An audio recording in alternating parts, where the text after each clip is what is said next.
सबसे पहले नजर डालते हैं अब तक की बुलेटिन।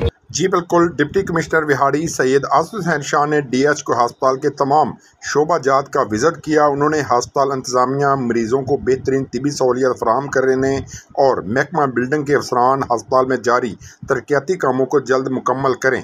इस मौके पर डिप्टी कमिश्नर ने कहा कि मरीजों को अस्पताल में मुफ्त अद्वियात दी जाएँ, डॉक्टर्स व पैरामेडिकल स्टाफ मरीजों से हसन सलूक से पेश आएँ, सफाई सुथराई का खास ख्याल रखें। इस हवाले से किसी किस्म की सुस्ती या गफलत बर्दाश्त नहीं की जाएगी।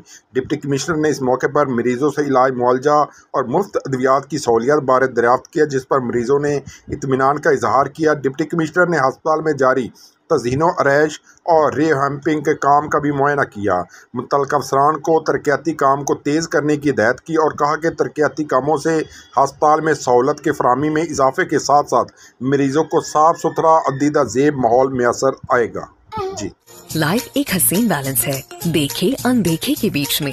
जो मिले डॉलन्स के ऑल न्यू रेफ्रिजरेटर्स की साइड इल्यूमिनेटेड लाइट से, जो रेफ्रिजरेटर्स को रखे ब्राइट और बढ़ाए विजिबिलिटी, क्योंकि डॉलन्स रिलायबल